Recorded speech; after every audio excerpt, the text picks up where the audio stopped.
Hello, and welcome to Physical Therapy Management of the Head, Neck, and Upper Thoracic region.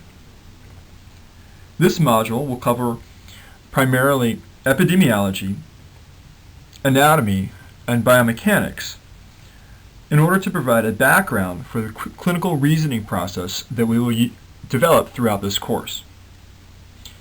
If you have questions about any of the material covered in this module, we will answer those questions during the live course. So stay tuned.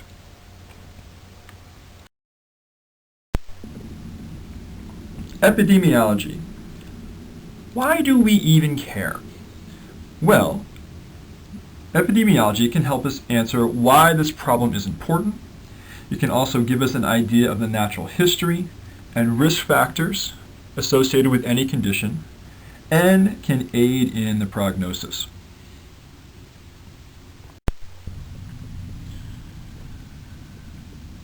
Let's face it, folks, there's a lot of neck pain out there.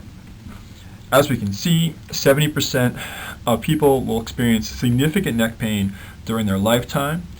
This is only in a close second to low back pain. At any point in time, about 10 to 20% of the population will be experiencing neck pain, and approximately half of people have experienced some sort of significant neck pain over the last 6 months. There is evidence that the incidence of neck pain is increasing. People hypothesize that this is related to things like sitting at the computer for extended periods of time, increased stress levels, and just general lack of health. Approximately 25% of patients receiving physical therapy are coming for primary complaints of neck pain, and neck pain is more common in women than men.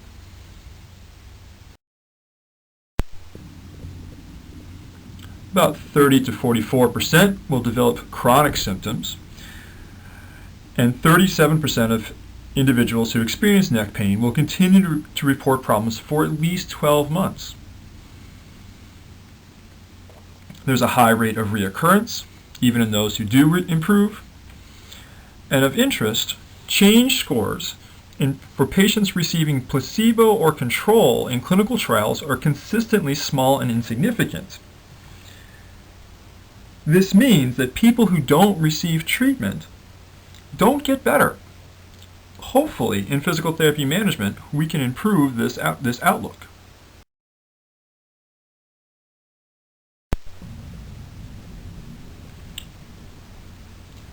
So the clinical course. There is some good news. For example, for individuals with cervical radiculopathy, approximately 70 to 90% of patients can improve without surgery. However, whiplash disorder is another story. There's evidence that 55% of individuals who experience a whiplash injury will have residual pain and disability 17 years later. So it becomes important for us to figure out how can we best manage these individuals and especially prevent the development of chronicity.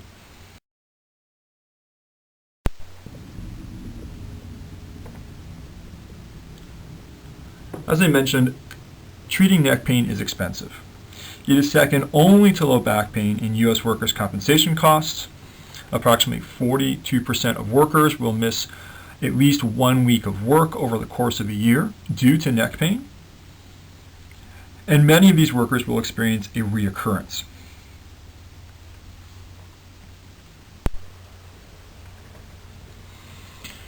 So as we've mentioned, treating neck pain is expensive. This chart highlights the cost of care of treating spinal conditions from the period of 1997 to 2005. And I've highlighted here particularly the outpatient costs, which include physical therapy, as well as the pharmacology costs over the same time frame. Outpatient costs increased 74%, while pharmacology costs increased a whopping 171%. During this time frame, there was not a significant improvement in outcomes or loss of work time, So all of this money was basically not doing us any more good. Hopefully, as we learn to manage these conditions more effectively, we not only can improve outcomes, but can also reduce costs. This is essentially what healthcare reform is all about, and I believe that we as physical therapists are well positioned to have a significant impact in controlling the rising costs of healthcare in this country, particularly in addressing spinal conditions.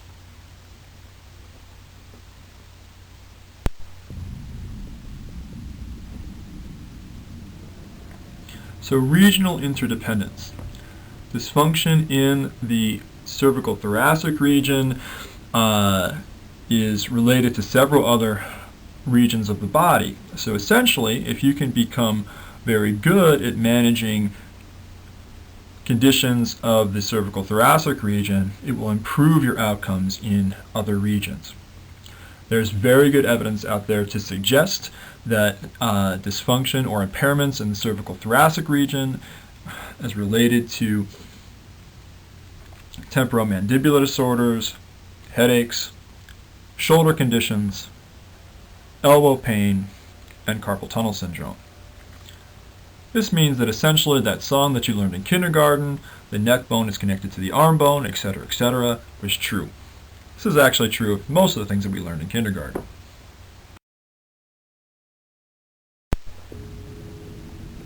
Risk factors. Some of these are modifiable and maybe things that we can address in physical therapy practice. Important things to consider are smoking, poor psychological health, which in this case was defined as excessive worrying, depression, and general mental illness. A history of previous low back pain. This could be related to the fact that because they have pain somewhere else, they have pain elsewhere. I oftentimes also tell my patients that it's very difficult to fix the second floor if the foundation is weak. Poor sleep habits, frequent bike riding, and most obvious, previous neck pain. If you've had neck pain before, you're likely to have neck pain again.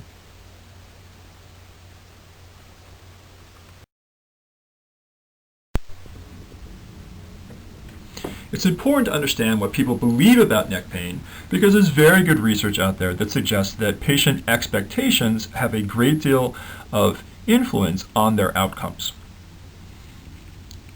Well, unfortunately for neck pain, there's a high level of pessimism regarding recovery. Good news for us, however, is that approximately half of individuals agree that exercise and remaining active are important. Those with whiplash, however, view their condition more negatively than other neck or upper extremity conditions. Possibly via education, we can improve these expectations and therefore improve outcomes. Why so much neck pain? Well, let's talk about the anatomy and how that may influence the pain that people experience. The cervical spine is an anatomical focus of motion. Basically, the job of the neck is to orient the head and sense organs in space so you can see, hear, smell, taste things, as well as keep your balance. It is the origin of the upper extremities. Basically, it is the foundation off of which your arms have to move. It is very densely innervated. There's not only a high degree of nociceptive fibers within the cervical spine region, but also a particularly high density of proprioceptive fibers. There's a lot of fine motor control that has to happen between the neck and upper extremities. Therefore, we have lots of avenues for inputs into the nervous system. As you mentioned, it is an attachment site for muscles of the upper extremity, therefore applying a considerable amount of mechanical strain to the cervical and thoracic region. It is subjected to sustained and repetitive activities with daily stresses, and particularly high stresses during trauma, specifically whiplash.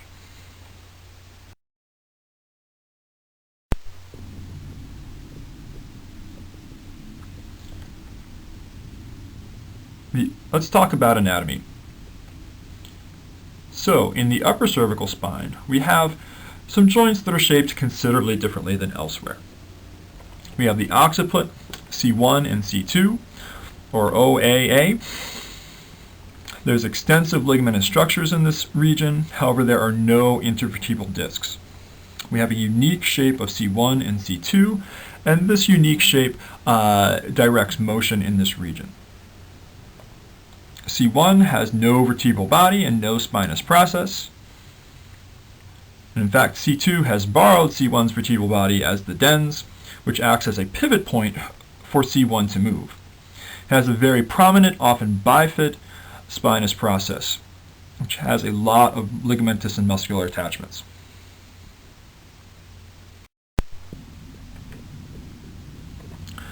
The occipital condyles and articular facets of the atlas slope downward immediately, and this promotes upper cervical extension, which is commonly the dysfunctional posture that we see in individuals. That forward head posture, the upper spine goes into extension, and the lower spine goes into flexion. Now, some of this may be driven by the shape of the joints. We have the suboccipital nerve that pierces through this region. There is extensive fatty tissue within the joint, which provides shock absorption, and this fatty tissue is also innervated.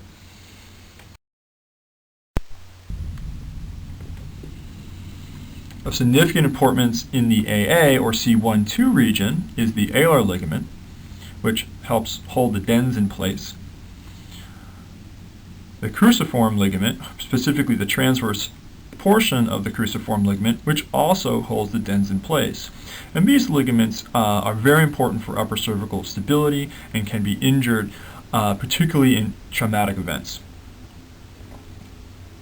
Again, we have fatty tissue that surrounds the joint to provide shock absorption. Also of unique feature in this region is the fact that the rectus capitis minor is attached to the dura. This concept has been implicated particularly in headaches, and may be one of the reasons why we will do tests such as looking at neurodynamic tests like the long sit slump when examining individuals who present with headaches.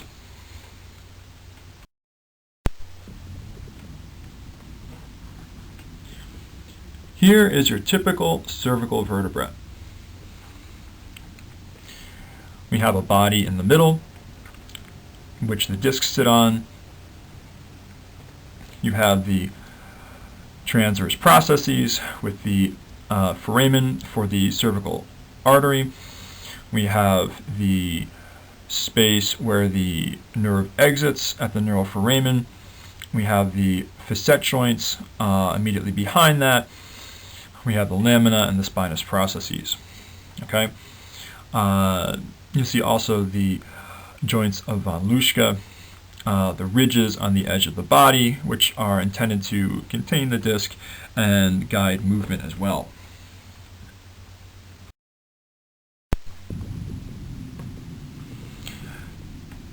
It's important to understand that while there are significant similarities between the cervical spine and lumbar spine, the neck is not a little low back.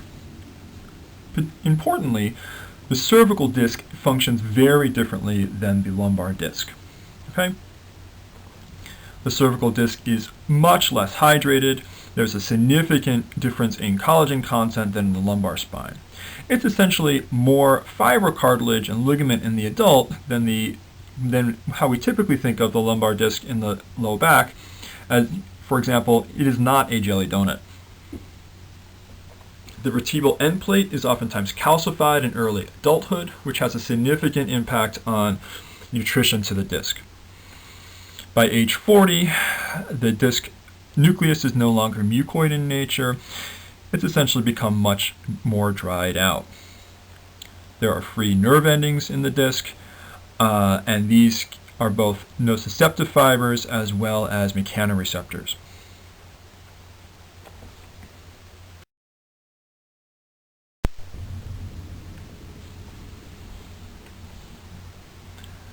The cervical disc, the annulus fibrosus, is thick anteriorly and tapering as it approaches the uncinate processes. Laterally, the anterior fibers are arranged in an inverted V, and there is no real posterior annulus.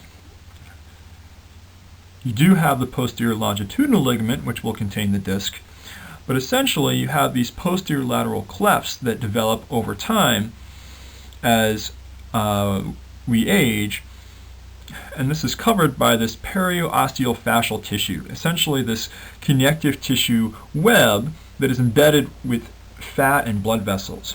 And remember, where there are blood vessels, there are nerve pathways.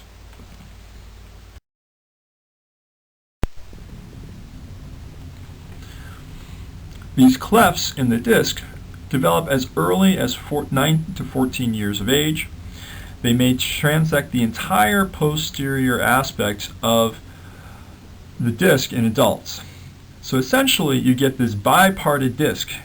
It's essentially a gliding joint with two sections of the disc sort of sliding over each other, and this facilitates rotation. Remember, this is a normal process in the cervical spine.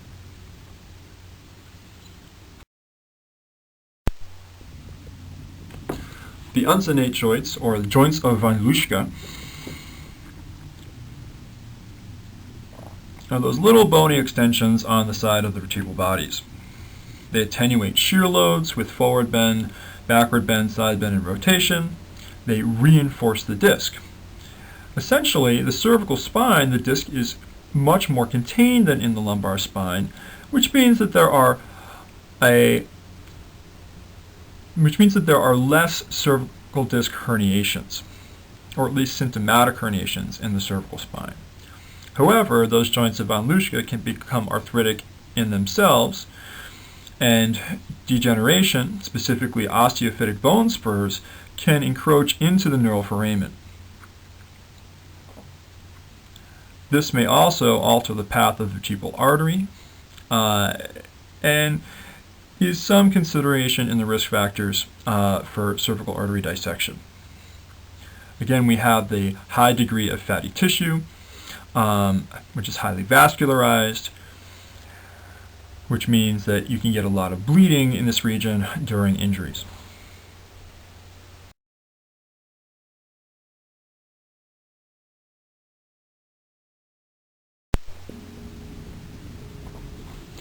The facet joints. In the mid-cervical spine, they're at approximately a 45-degree angle in relation to the sagittal plane. Essentially, they point at your eyeballs. The facets provide about 60% of weight bearing in the cervical spine, which means more weight is on the posterior elements, whereas in the lumbar spine, much more weight bearing is in the anterior elements. The orientation of the facet joints direct motion, and very consistently in the mid-cervical spine, we have coupled motions with side bend and rotation to the same side. The greatest amount of motion is approximately at C5-6, and this is commonly where we see the greatest degrees of degeneration. As with the joints of von Luschka, degenerative changes in the facet joints can encroach on the neural foramen.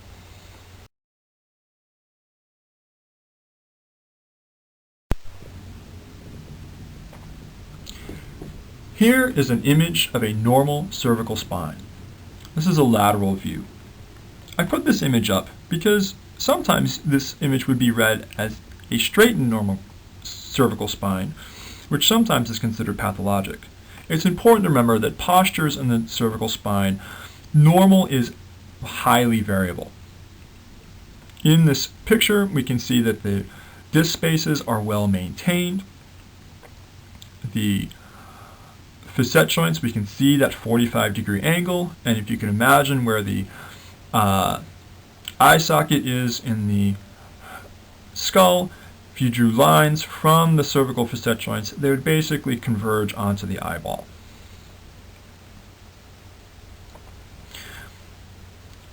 You can see in the upper cervical region where the number 1 is, that is the anterior arch of C1, and the number 3 is the dens of C2. One thing to look for is to make sure that there is not excessive space between the anterior arch and the dens of C2.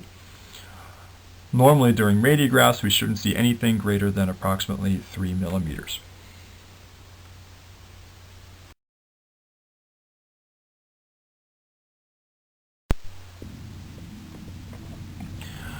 This is an oblique view of the cervical spine, and in this view we can appreciate the neural foramen. You see in this cervical spine the neural foramen are all very open. If you look anterior to the neural foramen, right next to the vertebral bodies, you'll see those bones come together, and that is where the joints of von Luschka are.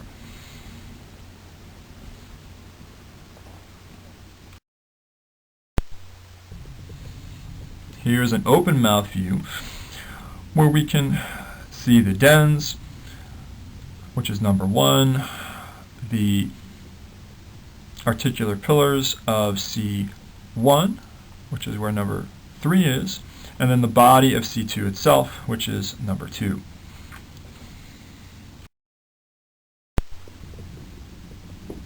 Here are some images of cervical spine degeneration. In the slide to your left, you can see that the disc spaces are narrowed. There is end plate sclerosis. There's also anterior scalloping of the vertebral bodies. This is where motion over time and pull on the anterior longitudinal ligament has created osteophytes at the edges of the vertebral bodies. On the oblique view, you can see where the joint of von Luschka has become osteophytic and has encroached into the neural foramen. Sometimes you'll see this described as a keyhole formation, so the shape of the neural foramen changes and looks like an old school keyhole.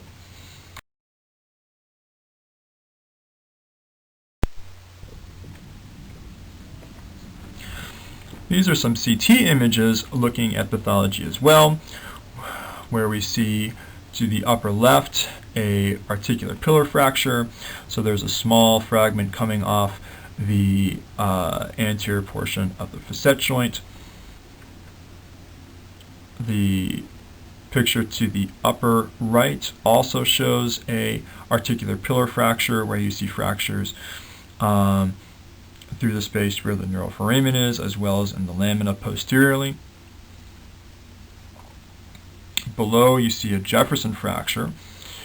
On the image to the left, there is a small fragment near the dens, which is likely an avulsion fracture of the transverse ligament. The other thing of note is that the edges of C1 look like they've slid off the articular pillars of C2. Essentially, C1 looks like it's a little wider than it's supposed to be, and that is as the arch of C1 is compromised, it essentially spreads out. The image to the lower right is an open mouth view, and you can look again to see that the edge of C1 has slid off laterally on C2.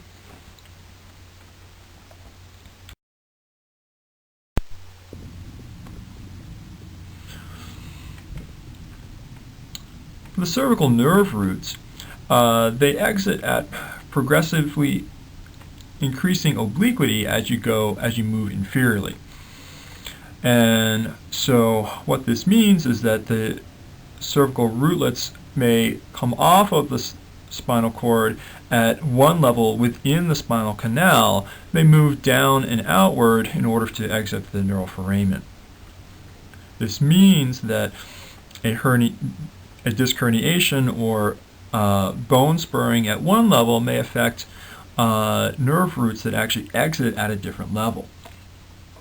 There's a high incidence of interdural rootlet connections, particularly at C5, 6, and 7, and that is what the image at the bottom of the screen depicts.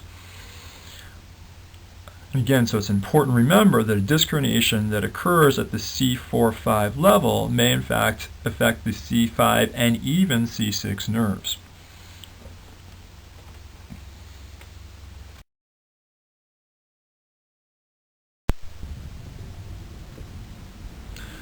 The disc itself is highly innervated, and this innervation arises from the sympathetic trunks, the gray rami communicans, the sinovertebral nerve, the ventral rami, and vertebral nerves.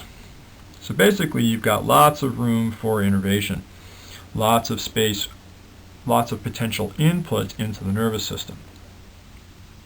It supplies primarily the outer annulus, but as those clefts develop, and particularly in disc degeneration, you will have fibers that start to reach into the center of the disc itself.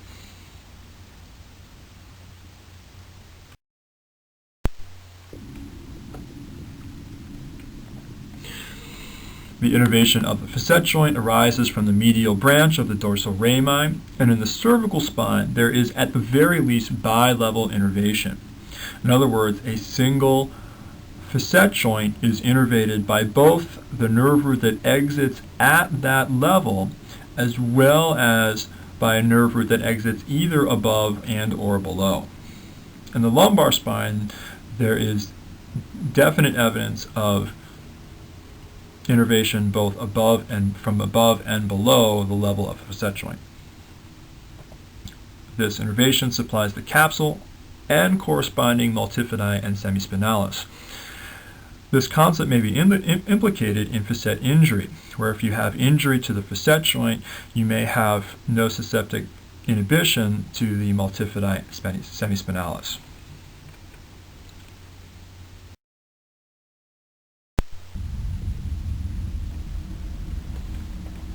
This image depicts pain referral patterns from the facet joints in the cervical spine.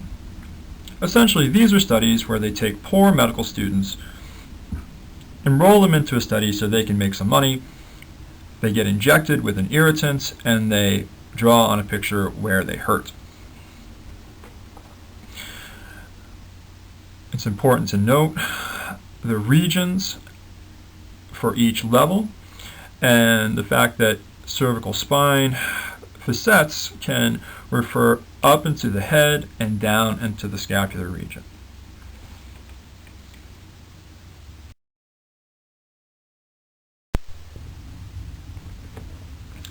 Here are images from some similar studies done looking at disc referral patterns. So again, you take poor med student, you inject now their disc with an irritant, and they draw on the picture where things hurt. So this is C2-3 disc. Notice the pain is primarily in the posterior neck, but also radiating into the jaw.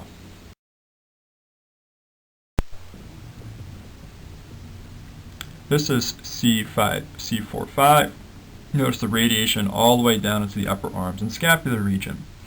This is an important concept to remember because just because your patient presents with neck and arm pain doesn't necessarily mean that they have a pinched nerve. Similar concepts for C5-6. C6-7, notice the reaching all the way down to the dorsal aspect of the hand. And C7-T1, actually a much smaller region of referral.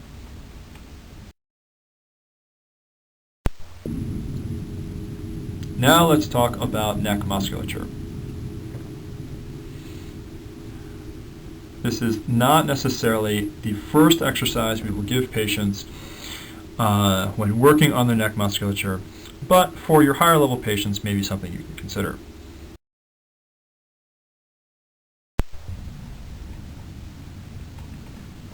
Here is an image of the upper trapezius. Note how the muscle spans from the base of the occiput, attached along the ligamentum nuchae, and spans out to the shoulder blade region. Also in this image, we can see where the cutaneous nerves pierce the trapezius muscle before they go to innervate more superficial structures. There are concepts as far as in myofascial restrictions that you can essentially have very, very small nerve compression where the nerve pierces the muscle and fascial layers.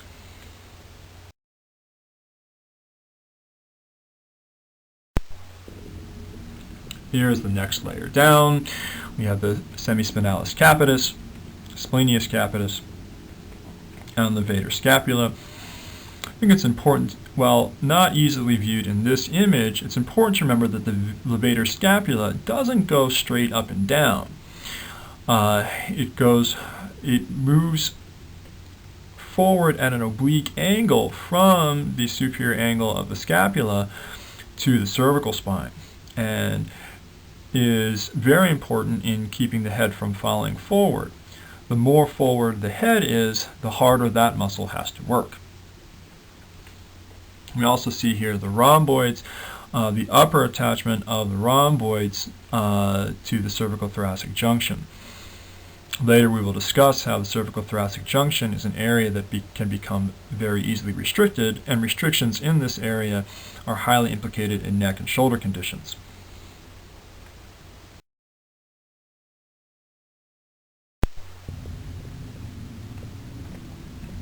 Here's the next layer down of paraspinal muscles. We also see here how the posterior scalenes come down and attach to the first and second ribs.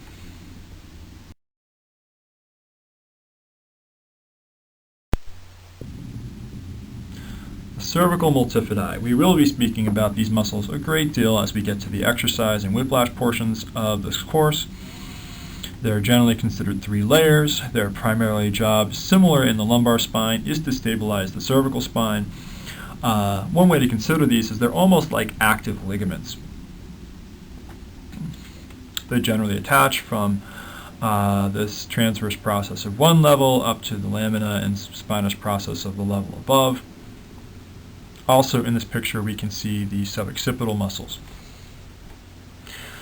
which also really do function as a deep layer. Both of these layers of muscles have a high degree of proprioceptive fibers in them, and they really help us fine-tune the position of our neck and head as we move in space.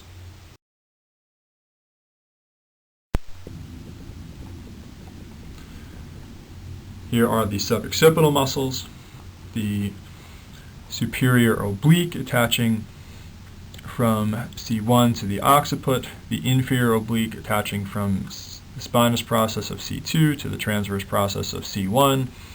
We have the rectus capitis major and minor attaching to the base of the skull, and trigger points in this region are oftentimes implicated with headaches.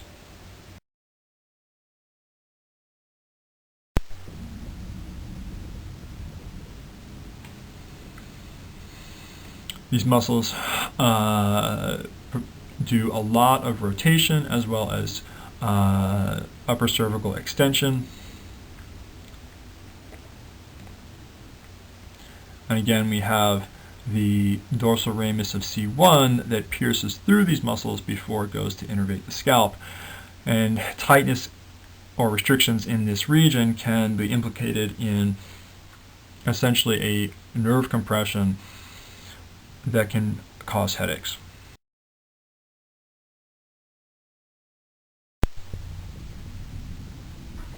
Anteriorly, we have the sternocleidomastoid, which has 2 heads, the sternal head and the clavicular head. Oftentimes in our patients, we will see this muscle working excessively because other muscles aren't doing their job.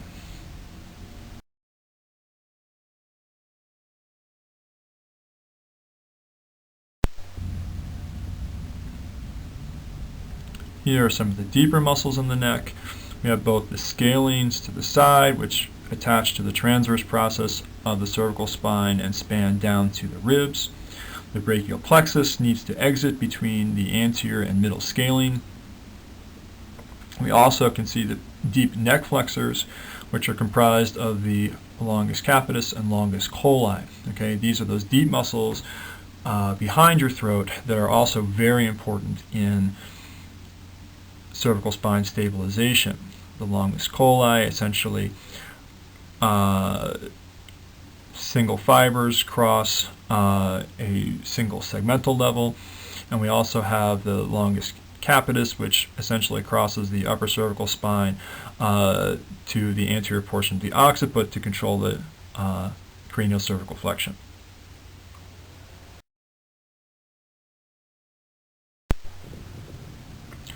Total range of motion norms.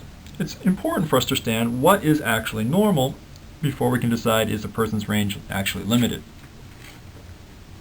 So here are the norm values. Notice there is a bit of variation. Of note also is that you will see that left rotation is typically a little bit smaller than right rotation. These studies were done in the States, where we typically turn our head to the right as we back our car out of the driveway. Also, most of us are right-handed.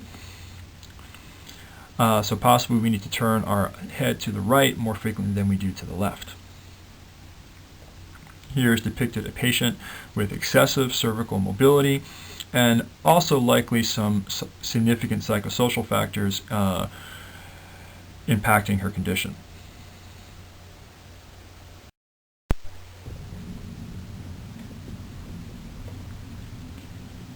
Mechanics of the upper cervical spine. There are entire courses that spend days looking at upper cervical mechanics. We will review these here, and if you have questions in class, we will certainly go over this region. Basically, the occiput to C1, the primary motion is forward bend and backward bend.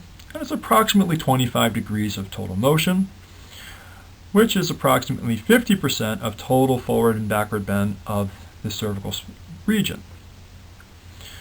We do have approximately 5 degrees of side bend and rotation to each side at this segment. And we can apply some concepts regarding the convex-concave rules here. So during forward bend, the occiput rolls forward and glides backwards. And again, there should be a minimum of a 3 millimeter gap between the dens and the arch of the atlas during forward bend. During backward bend, the occiput rolls back and glides forward. And the arch of the atlas will basically run into the dens and may slide up a bit as the head goes backwards. In extension injuries, for example, diving into a pool, if the person goes into backward bend, as the arch of the atlas abuts the dens, it may actually fracture the dens, which is generally not good for the patient.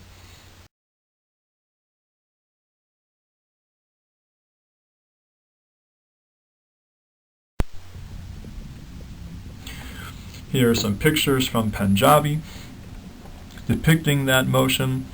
So to the left, we can see as you go into flexion, how the occipital condyles slide posteriorly, and conversely in extension, where the occipital condyles will slide anteriorly.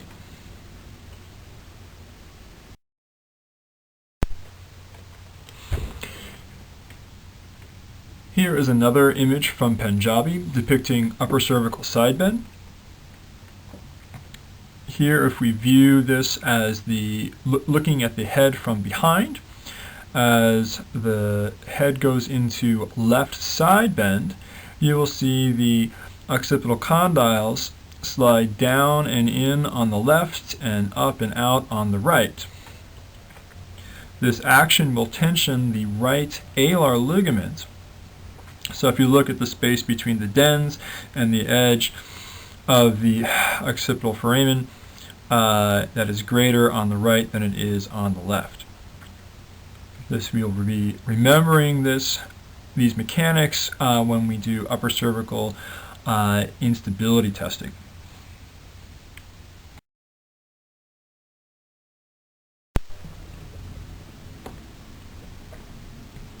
between C1 and C2 is approximately 50% of the total ability for the neck to turn.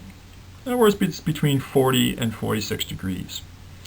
We also have about 13 to 20 degrees of forward bend and backward bend, and a little bit of side bend at this level as well.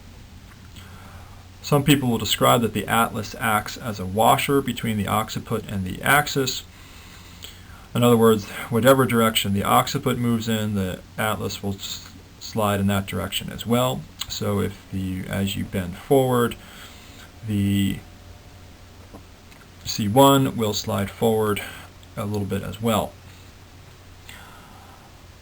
Rotation is coupled with contralateral side bend in the upper cervical spine. And it can also be coupled somewhat with backward bend as well. However, this is highly variable. This contralateral coupling of side bend and rotation allows you to keep your eyes level during rotation. In other words, we know in the mid-cervical spine that side bend and rotation are coupled to the same side. So in other words, as you turn your head to the right, your head would also side bend to the right. In order to keep your eyes level, you have to side bend to the left somewhere, and that is going to happen primarily in the upper cervical region.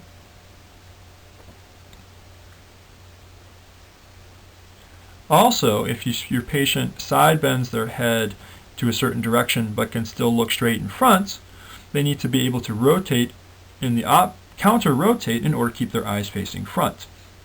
In other words, with left side bend, as the ear goes down towards the left shoulder, if the nose is to face forward, the person has to be able to counter-rotate their head back front.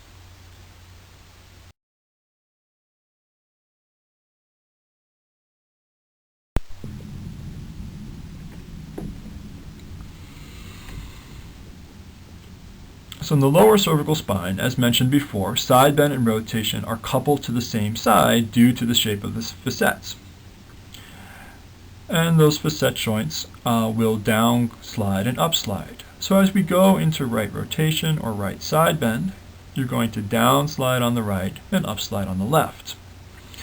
The picture to the left at the bottom here shows coupled motion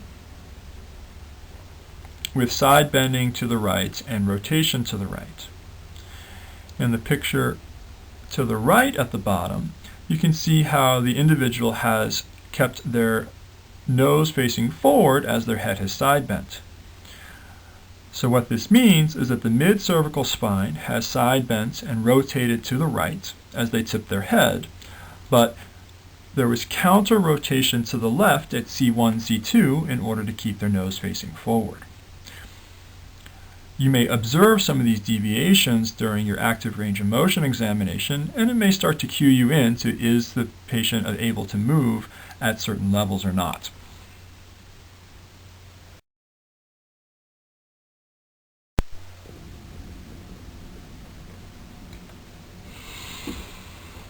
Biomechanists will break down flexion into 3 phases.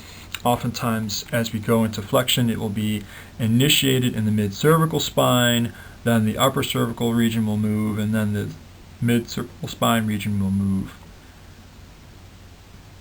Again, you have a certain amount of anterior rotation and translation of each vertebral body on the one below it as the head goes forward. Similarly, in extension, you'll get motion initiated at the mid-cervical spine, then followed by motion towards the upper cervical spine, and then motion followed by more motion at the mid and lower cervical spine again. Notice in both flexion and extension, you get a lot of motion occurring at the C4, 5, 6 region. This great deal of motion over time may contribute to the high incidence of degenerative changes that we see at these levels.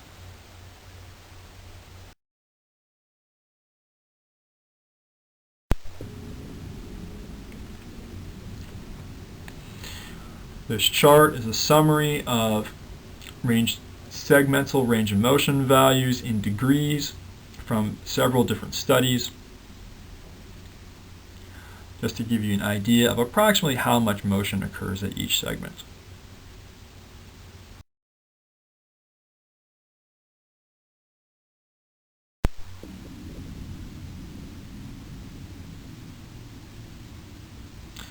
This is a similar chart looking specifically at rotation. Note again the high amount of rotation at C1, C2, and a whole lot less at levels below that.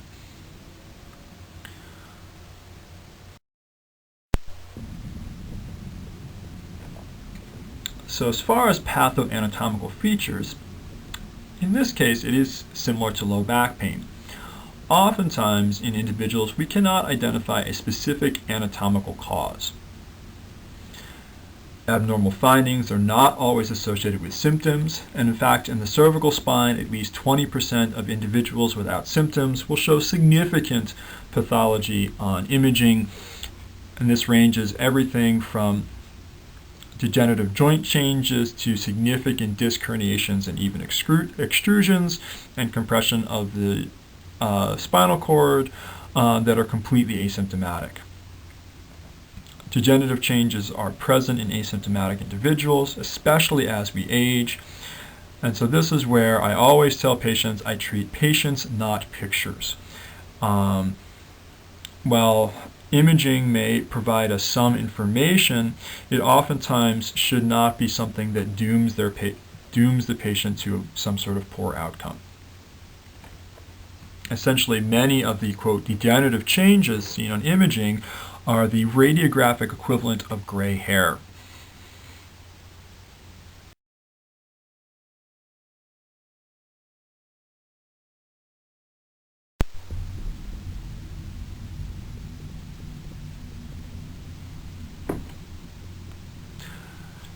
Here's an included bibliography. I hope you enjoyed this module,